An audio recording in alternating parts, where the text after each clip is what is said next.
Toda a riqueza da cana-de-açúcar é transformada em sonhos pela Coagro. Sonhos de quem produz, de quem trabalha e de toda uma região que cresce e se desenvolve. Coagro, gerando muito mais do que renda, mais que desenvolvimento, gerando esperança.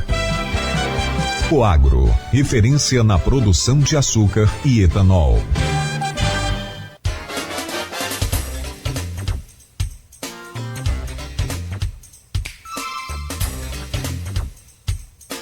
Oito horas 40 minutos em Campos, de volta com Folha no Ar, ao vivo aqui pela Folha FM, 98,3, também no Face, YouTube, Instagram, o novo canal da Folha FM, é Folha FM 98 Oficial, Folha FM 98 Oficial, lá no Instagram para você seguir, curtir, compartilhar. Agora tem o Folha no Ar ao vivo e daqui a pouco a gente começa aí já com o sorteio dos ingressos para você assistir o show e tem o sorteio também de uma visita ao camarim de Alcione, próximo dia 6. Voltamos no oferecimento de Coagro, Proteus Unimed Campos, Laboratório Plínio Bacelar e Vacina Plínio Bacelar. Hoje conversando com Natália Soares, ex-candidata a prefeita e pré-candidata a vereadora em Campos, professora. E hoje a gente fecha aí essa semana em que separamos aqui toda a nossa pauta para as mulheres. Desde segunda-feira, só mulheres convidadas e hoje fechando com a Natália. Natália, para abrir esse bloco com o tema papel da mulher na política, a gente vai avaliando, vai pesquisando, vai montando aqui alguns dados. Eu gosto muito de dados, eu gosto muito de pesquisa e analisar e tentar entender os números para você ver para onde é que a gente está caminhando, para onde que a humanidade está caminhando. Tem hora que a gente fica até apavorado com esses números aí, a coisa não vai muito bem. Mas, por outro lado, há um certo crescimento da participação da mulher, mesmo que acanhadamente, e o G1 traz isso hoje aqui, com dados de 182 relatórios que foram aprovados no plenário da Câmara, por exemplo, sendo que 76 feitos por mulheres. Se você for avaliar com o passado, e aí é muito cruel você avaliar com aquele passado, porque era uma loucura, né? A mulher não podia absolutamente nada. Você tem um avanço, mas se for ver em relação à igualdade, a gente está muito longe. Queria que você avaliasse a importância do papel da mulher. Eu vou trazer só um tema aqui, e aí você pode falar sobre outros, mas, por exemplo, dignidade menstrual. Eu, sinceramente, não consigo ver no homem a capacidade dele criar um mecanismo de apoio, de proteção a essas mulheres para terem um mínimo de dignidade nesse período que é tão complicado para a mulher.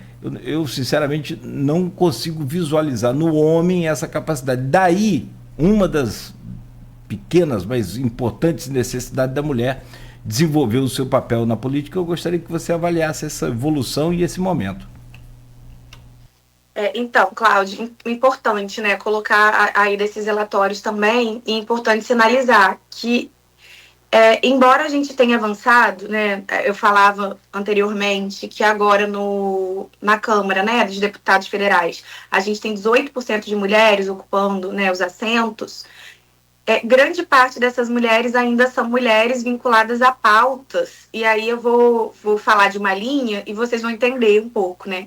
A Damares, por exemplo, né, com a fala infeliz lá da Ilha de Marajó, que inclusive está sofrendo aí um processo, né, por conta dessa fala. Então, não basta ser mulher, né? Tem que ser uma mulher que defenda os direitos das mulheres. Porque, veja, se você vai fazer uma campanha, né, do Dia das Mulheres, e você vai dizer, no Dia das Mulheres, que o lugar de mulher é ficar em casa, é cozinhar, é cuidar dos filhos, é ser uma prendada, né? Olha, mulher frágil, caseira, prendada, delicada. Você tá fazendo um desserviço, na verdade, né? Porque toda a nossa luta, né, a luta, inclusive, que vai se iniciar aí, né, com o movimento das mulheres, o movimento feminista no Brasil na década de 70, né, que depois vai alcançando, enfim, outras ondas, outras pautas. Essa luta, ela vai se iniciar dizendo, briga de marido e mulher, por exemplo, tem que meter a colher sim, né? Direitos... E aí você está abordando uma questão, por exemplo, um direito importante, né? A dignidade menstrual. E isso foi um projeto de lei. E se tentou vetar isso, né, há tempos atrás. Ou seja, que as escolas, que as instituições públicas fornecessem absorventes. Não só para as mulheres, mas para as pessoas que menstruam, né? Porque a gente também tem a situação aí dos homens trans que menstruam, né? Então a gente tem que conferir absorvente para toda a população que menstrua. E por que isso é muito importante? Porque as pessoas estão numa situação de vulnerabilidade X, que coloca miolo de pão, jornal. A situação do presídio em campus, inclusive feminino, era uma situação dessa, né? De não se pensar isso há tempos atrás e de ter gente colocando miolo de pão no jornal. Então, é uma situação, assim, de total indignidade mesmo. E aí, por isso, chamar de dignidade menstrual, né? Isso é muito, muito importante, né? Então, acho que quando a gente olha as mulheres, a gente está falando justamente disso, que não basta só você estar ali ocupando um lugar. É o que você faz a partir desse lugar, né? Que projetos você propõe a partir desse lugar que você ocupa. Porque você está num espaço de poder, num espaço de negociar, num espaço de pleitear. E, infelizmente, né, a gente aumenta, mas os índices de violência contra a mulher sobem. O Rio de Janeiro agora acabou de sair uma pesquisa, né, que foi divulgada ontem, inclusive, de que em 4 anos, e aí é o Centro de Estudos em Segurança e Cidadania, né, que está vinculado ao CAM, ele está monitorando 4 cidades. E ele vai falar do Rio de Janeiro, que o Rio de Janeiro aumentou em 4 anos, dobrou o número de casos de violência contra a mulher. Um percentual de 134%, né, de estupros. Então, no ano de 2023. Isso é muito alarmante, né? São dados muito alarmantes. A pandemia vai acentuar isso. As mulheres vão ficar presas dentro de casa com seus algozes, porque as estatísticas da violência contra a mulher vão mostrar que quem mata, que quem aniquila, que quem subtrai, né, essa mulher, tanto psicologicamente quanto fisicamente, são pessoas conhecidas das mulheres. São seus companheiros, namorados, ex-namorados, que por muitas vezes não aceitam o fim de um relacionamento. Então, eu quero lembrar aqui também da Luanda, professora do Estado, né, que foi assassinada pelo seu esposo. Inclusive a filha dela, né, que o movimento de mulheres tem contato, é uma das pessoas que está lutando para que o pai não saia, né, para que o pai permaneça aprisionado. E olha que eu fico imaginando a situação também dessa família, né, o que é perder a mãe e o pai no mesmo dia, porque o pai é o assassino da sua mãe. Então, isso destrói famílias inteiras. Isso é muito sério e a gente precisa lidar com isso com a seriedade que isso merece, né? Ou seja, com políticas públicas adequadas. E não com campanhas, por exemplo, como a gente teve a ministra aí, né, passada, de rosa e azul, de precisamos fornecer calcinhas para as meninas do Marajó, porque é por isso que elas se prostituem. Só que é abuso sexual, porque está tratando de crianças, entende? Então, assim, é uma distorção. E se a gente tem algo que a gente conseguiu caminhar, né, agora, a partir desse novo governo, é de um retorno a um padrão civilizatório mínimo, né? A gente está falando de coisas mínimas, de voltar a ter um debate racional sobre as coisas e de poder pensar as políticas. Porque política pública é isso. A tendência é sempre universalizar para todos, né, que fazem parte daquela política. Então, aí você me diria assim, mas a assistência social não é universal, porque tem critérios de renda e tudo mais. Mas, por exemplo, é universal para todas que dela necessita. Na teoria, né, na lei, isso está escrito na lei. Ou seja, todos que dela necessitem têm que ter acesso. Da mesma forma, a dignidade menstrual. Todos que necessitem, né, de absorventes terão que ter acesso, né, a isso. Então, direitos sexuais e reprodutivos são pautas que ainda estão em voga. A creche, né, lutar pela creche, e aí eu volto a trazer a questão, por exemplo, do horário reduzido das creches em campos. que é algo que também soma com o transporte público. Se a gente já não tem transporte público direito, como que essa mulher chega, né, até a creche para buscar seu filho? E aumenta ainda mais o deslocamento, né, a distância e a espera pelo transporte, as longas filas, o transporte lotado. Então, assim, isso é uma pauta feminina, né? Isso é uma pauta que atende o interesse das mulheres. A questão, por exemplo, proposta aí por Talíria Petroni, de que o tempo de trabalho nas atividades domésticas possa ser contabilizado em alguma medida para fins de aposentadoria. Isso é muito importante, porque isso descortina todo um trabalho que é realizado no mundo, né? No Brasil também, e que economiza trilhões, né? O sistema é realizado por mulheres, que é o trabalho do cuidado, da educação para os filhos, dos afazeres domésticos, do cuidado com os idosos quando eles adoecem. Esses trabalhos, ontem mesmo eu perguntava para uma turma de EJA, né, que eu estava dando aula, e eu perguntava assim, quem é que realiza as tarefas domésticas? As mulheres, né? Quem é que, dentro das... Hoje, né, que é uma galera jovem também, e isso me deixa muito apavorada, porque eu sei que as mudanças culturais, elas são lentas.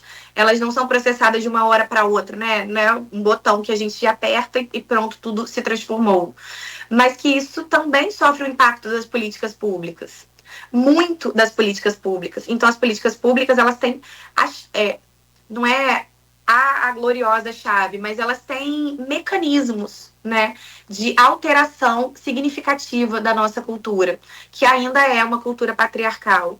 Então, quando a gente fala da defesa das políticas das mulheres, a gente está falando desse lugar, né, de estar submetida ainda a uma estrutura, enquanto sociedade, em que o homem é a medida de todas as coisas, em que a gente vê, né, os homens ocupando majoritariamente os cargos do poder, os cargos na justiça, em que a gente vê majoritariamente, né, a perpetuação de uma série de coisas culturais que a gente precisa romper e que a política pública pode se colocar nesse lugar, inclusive discutindo para dentro da educação. Quando a gente fala disso, a gente está falando de pensar a formação dos professores, pensar a formação de quem atua nas políticas públicas dentro da administração pública, né, dentro dos equipamentos públicos. Isso é muito importante. Pensar capacitações não sexistas, pensar educação não sexista, ou seja, que não reforce o lugar do homem. Um livro que eu sempre dou para os meus alunos lerem, né, e a gente faz o Clube da Leitura, é o livro da Chimamanda Adichie, que é nigeriana, que é Sejamos Todos Feministas, que ela vai dizer que o feminismo não é uma pauta exclusiva das mulheres, né? Que o feminismo não é um movimento que coloca as mulheres acima dos homens. Pelo contrário, e ela diz que quando ela recebe essa alcunha por um amigo, essa titulação, e ele fala com um pouco de raiva que ela é uma mulher feminista, ela não sabia ainda o que era feminismo, ela guarda aquilo para ela, mas que quando ela chega em casa ela lê, né? Que feminista são todos aqueles que defendem a igualdade jurídica, social, econômica entre homens e mulheres, né? Então, é lutar por isso, é lutar pelo direito mais básico, mais elementar, de que as mulheres são seres humanos e que elas têm direito de se expressar, né? Direito sobre o seu corpo, direito de lutar, inclusive. Né? A gente está lutando por direitos civis até. Porque se a gente pergunta às mulheres qual é o maior medo de andar numa rua, numa noite, de noite, né? Andar Eita, nós, que agora deu uma embolada aqui. Andar pelas ruas à noite, e a gente pergunta isso às mulheres, elas vão responder que é o medo de estupro, de serem violentadas. Isso não é uma sociedade digna, né, para as mulheres. Então, eu vejo que a gente ainda precisa caminhar muito nesse sentido, né, de estabelecer uma igualdade jurídica, econômica, social. Deixar de receber 78% do que recebe um homem para receber salários equivalentes, né, salários iguais para funções iguais. Então, o que o homem também trabalha no âmbito doméstico, como as mulheres trabalham. Essas são pautas que estão na ordem do dia, né?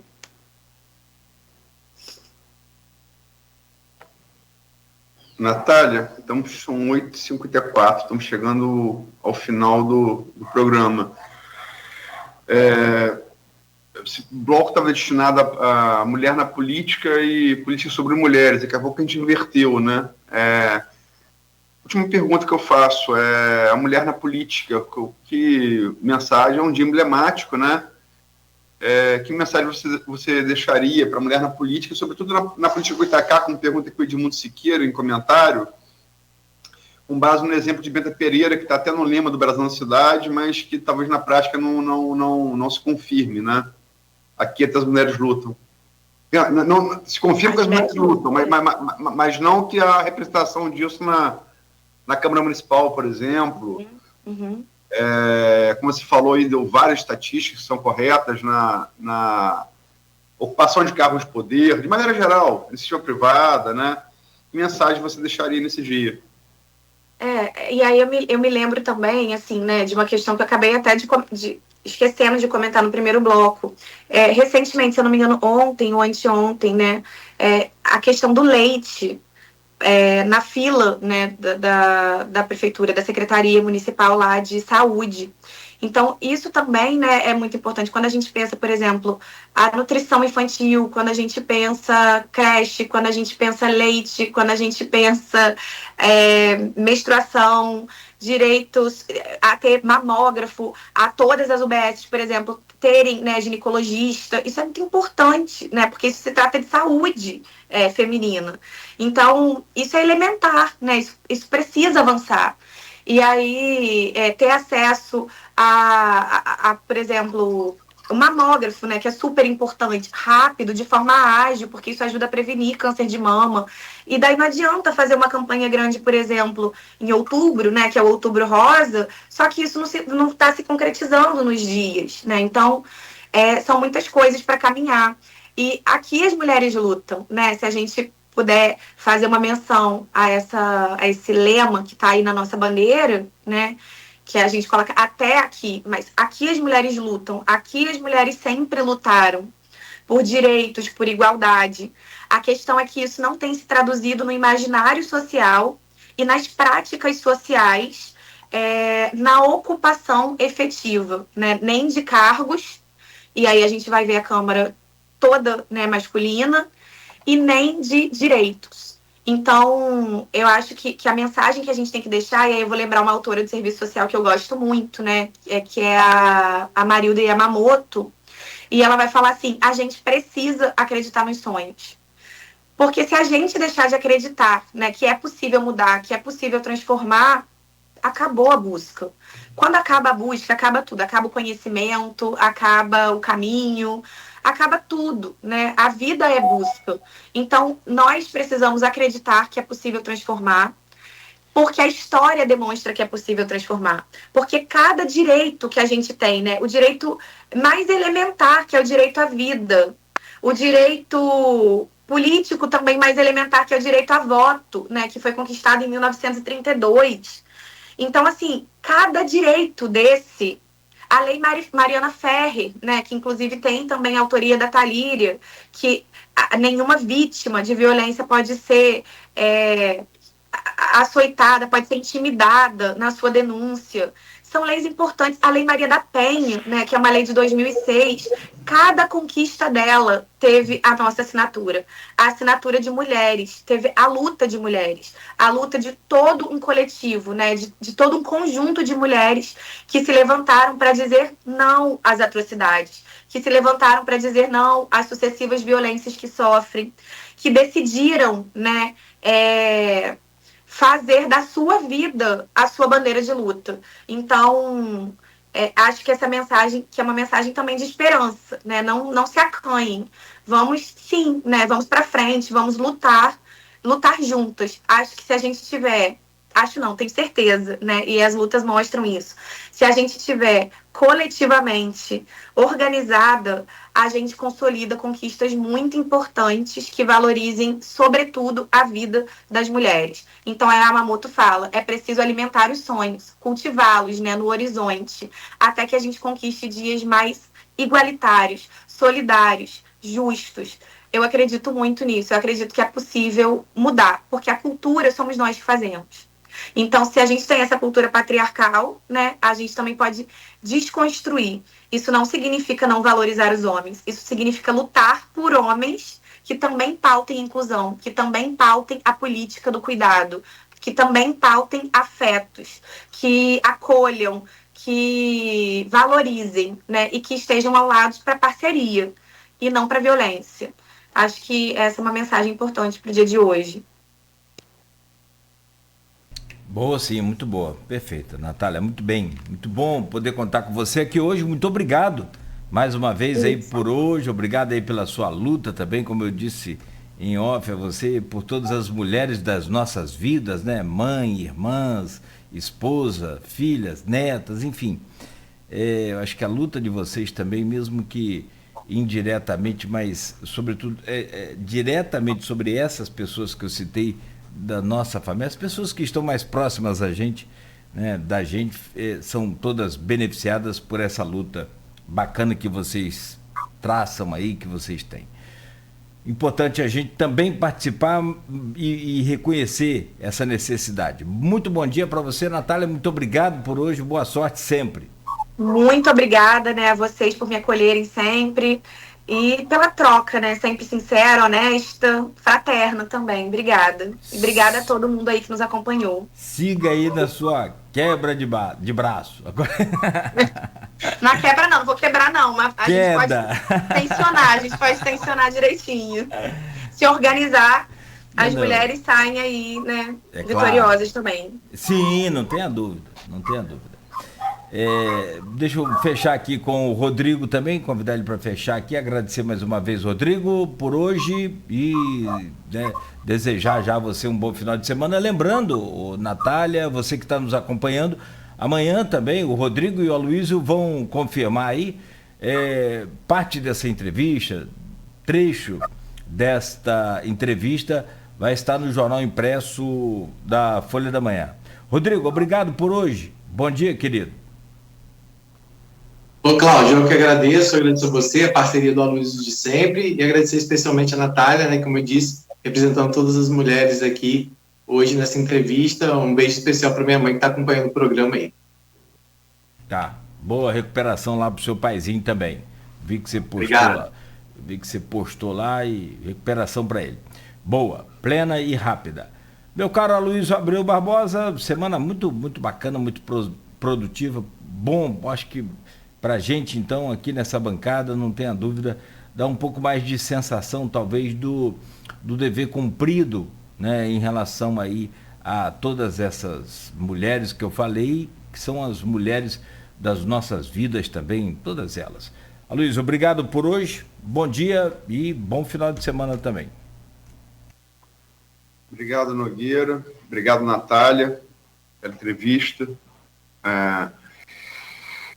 Estava olhando aqui na estatística, além dos comentários e interações no programa de hoje, o anúncio do programa no Instagram teve um alto índice de engajamento, né? Aí você entra nessas coisas de internet, o engraçado da internet é que você consegue ser chamado de comunista por mesma postagem de comunista e de coxinha, né? Mas tem um comentário, e na possibilidade de lógica de ser as duas coisas, deve ser porque os dois estão errados, né? Mas tem um comentário aqui que fala que seria muita paciência a Natália estar aqui hoje. Como a Natália curtiu, eu espero que a gente não tenha gasto muita paciência de Natália, porque a paciência que a gente tem que ter também com comentário em rede social é amazônico. Obrigado, Natália. Espero não termos gastos de paciência. Não, de forma nenhuma. Acho que foi muito proveitoso, né? Eu acho que sempre é uma oportunidade, né? Eu acho que estar aqui é sempre uma oportunidade de diálogo. E como eu falei antes, né? Acho que a política também é a arte do diálogo. Ela se faz pela palavra, né? Então, acho que é sempre muito importante quando a gente consegue comunicar o que a gente acredita, o que a gente pensa, né? Para todo mundo que acompanha. E isso é importante, acho que os contrapontos são importantes, acho que, já falei, né, que a democracia sobrevive assim, a gente cresce assim, né, então, que bom, né, obrigada. E sabe o que é mais engraçado? Tem em cima desse comentário, tem um outro, no sentido oposto, que coloca assim, pessoal, que tragédia, só que tragédia está com J, isso é amor. Tragédia com J, que tragédia.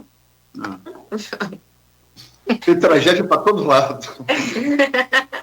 Com J. Muito bom.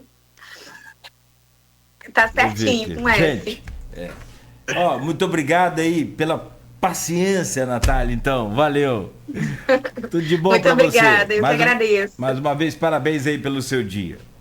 Tá legal. Obrigada. E a todas as mulheres, também a nossa homenagem aqui da bancada do Folha no Ar. E a programação hoje está recheada de música bacana aí, de músicas que ressaltam e valorizam aí, né, cada detalhe, cada importância, cada força que a mulher tem. 9h05, o Folha no Ar fecha por aqui. Agradeço o seu carinho, sua audiência. A gente volta segunda-feira amanhã, Jornal Folha da Manhã, bem cedo nas bancas. Essa semana foi uma saraivada aí de notícia política. A Luiz e Rodrigo, que são responsáveis pela editoria política do jornal, que o digam. Então, toda a movimentação desses tabuleiros, mexe daqui, mexe dali, a aliança de um lado, reunião de outro, vai estar tudo no jornal Folha da Manhã também, com todos os detalhes mais esmiuçados aí, a partir de amanhã, bem cedo. Oi, Heloísio. Me perdoa. É só para... A gente citou aqui no início da entrevista com a Natália, você citou na leitura das manchetes, só para dar os números, né? Porque teve muita gente querendo paternidade do PAC, de um lado e de outro, que faz parte da briga política, né? Não é também nada... Embora seja como Jefferson colocou, e Natália reforçou, Jorge Gomes Coutinho colocou, e Natália reforçou, não é nenhum favor, né? Mas são 51,41 milhões previstos para Campos. Desses, 39,92 milhões são para a reforma do prédio, a restauração do prédio histórico Solar Santo Antônio, do Asilo do Carmo, Centro de Especialização de Reabilitação Auditiva, Física e Intelectual, 7,5 milhões, SAMU, 4,5 milhões, UBS tipo 1,206 milhão, UBS tipo 3, 1,784 milhão, Espaço Esportivo Comunitário com Parque Infantil, 1,5 milhão, Centro Educacional Unificado, SEU, das Artes, 2 milhões. Esperemos que venha, que seja aplicado, e vamos estar cobrando isso. Mais importante é isso, nesse papel nosso aqui de imprensa, é cobrar. Rapaz, o Asilo do Carmo está numa situação muito complicada também, entre todas as instituições que você falou, todos os destinos dessas verbas. O Asilo do Carmo é questão emergencial, né? Então, aquele prédio precisa ser recuperado. Valeu, Aloysio. Valeu, meu caro Rodrigo e Natália, mais uma vez. 9h07, fechamos aqui o Folha no Ar, no oferecimento de Coagro, Proteus, Unimed Campos, Laboratório Plínio Bacelar e Vacina Plínio Bacelar, de volta na segunda-feira. Alcione 50 anos, sábado 6 de abril.